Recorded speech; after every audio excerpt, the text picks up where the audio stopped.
I'm just going to come out and say it that it does not matter what your specific person has said. It does not matter what they have done. It does not matter if there's a third party, if they've left the country, if they've said they hate your guts and they never want to see you again. That is a version you unconsciously manifested due to your self-concept. And all you have to do is change your thoughts, assume a better story, and your specific person will be back. That's exactly what I did with my specific person.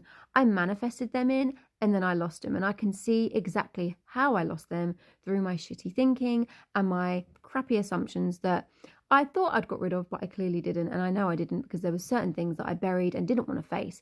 And a lot of us do that and we don't even realize it. So listen, all you have to do is start assuming that you are loved. You are wanted, you are good enough, you are chosen, you are safe, you are secure. Now, depending on you and your belief system, some of those may apply to you and not others, vice versa. So you might have a really unfavorable story about relationships where you fear you're going to be abandoned because, let's say, your dad left you when you was a child, or any male figure that you had in your life would, leave, or maybe someone passed away. So you have this assumption that anytime you get close to someone or you fall in love with someone, it's going to be taken away from you. And sometimes that can cause you to self-sabotage and have that sort of behavior where you expect something's going to go wrong. You expect to be disappointed or heartbroken. So you'll either break off the relationship yourself, or you'll start assuming that they're going to leave you and act crazy, and then they end up leaving you. And we get the picture, okay? So all you got to do is try and look at what beliefs you hold. Now, your 3D is very, very helpful in showing you what beliefs and assumptions you hold, because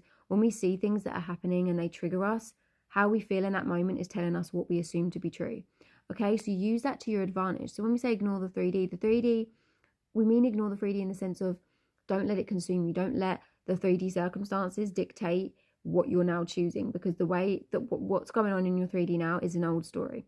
Okay, but it's showing you what you were thinking and assuming and believing. Okay, so it's useful to you in order to help you understand what your beliefs are, what your assumptions are, for you to change. But when it comes down to the nitty-gritty simplicity of it, you've just got to change the story about you, about the relationship, about them. How do you see your specific person? What story do you tell about your specific person? What story do you tell about yourself? What story do you hold about yourself? I'm always the girl that gets left. I'm never chosen. Why am I always the one that's left? I never get chosen. Every time I meet a guy, they get close and then leave me. That could be your story about you. What's your story about your SP? You might go, well, they're really, really nice, but they go a bit funny sometimes, and every couple of days they stop texting me, or they ghost me, or they've got some friends and a couple of them are girls and they always talk about them. What story are you telling about your SP? And what story do you hold about relationships? Relationships never work out for me. Men always cheat. Women always go with someone else. Like, what story have you got? Sit down and look at the stories you hold about yourself, about your SP, and about the relationships, and you'll see the bigger picture here, because I had to do that. I manifested in the most amazing, beautiful, perfect man in my eyes, exactly what I wanted, and I fucked it up because I didn't change my self-concept. I had a fear of abandonment. I didn't feel good enough. I didn't feel worthy and deserving of this relationship. And my brain was literally looking at this man going, this is too good to be true. You don't deserve this.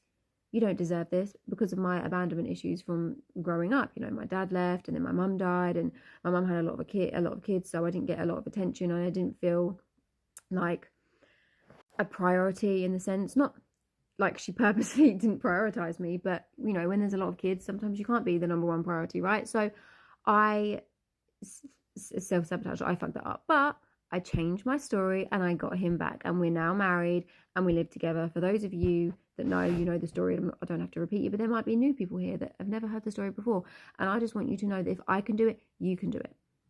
Okay, it doesn't matter what circumstances you're facing right now. You can have your specific person. You can have them, because you manifested them anyway. You manifested the version of them that didn't want you. You manifested the version of them that ghosted you. You manifested the version of that cheated on you. Now, you will be thinking, oh my God, well, I didn't imagine they would cheat on me. It doesn't work like that. I mean, it can work like that, but if you've got a belief that you're not good enough, your your SP has to play that role and reflect that back by treating you like you're not good enough. Now, if they go off with somebody else, a third party, how is that going to make you feel? It's going to make you feel like you're not good enough, right? So you get the idea here. You don't specifically have to have the thought or belief that they're going to cheat for them to cheat. It could just be a reflection of me not feeling good enough, not feeling worthy and deserving, comparing myself to other people, feeling unchosen. So they're going to behave in a way that makes us feel like that, because they are just a reflection of our self-concept of who we believe and assume we are, okay? So anyway, you can manifest your specific person. I've done it. You can do it. So if you want to know how to do it, follow for more tips. So I say tips and tricks, but there's no tips and tricks when it comes to manifesting. It really is simple, to be honest. It's very, very simple.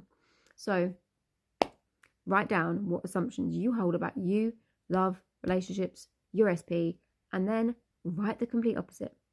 If you notice yourself assuming that your SP, ghosts you all the time, write the opposite. He communicates with me all the time. He messages me all day, every day. He talks to me all day, every day. I'm his favourite person to talk to. I'm the only person he talks to. I'm his priority. I'm the love of his life. He can't function without me, in a nice way.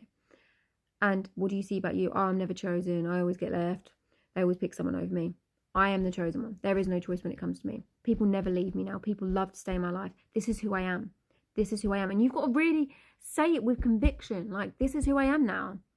And your brain is going to be like, yeah, but no, because you're going to have resistance, right? Because you're trying to replace those beliefs with something new. You keep doing it. Keep affirming, keep affirming, keep affirming, keep affirming, keep affirming, keep going. Do not stop. You will get what you want. You will get it. You will get it by assuming you already have it. Assess those assumptions, assess those beliefs, change those assumptions, change those beliefs, persist in that new story like the oxygen you breathe, and it will manifest. The law of assumption, whatever you assume to be true will be true for you in your reality. Stop looking at the 3D, stop looking for signs, stop trying to figure out this whole thing. Your only job, like I said in my previous video, if you haven't watched it, go and watch it, is to live in the end. Only thing you need to do, decide on the story, live in the end, persist in that end, and it will happen. I promise.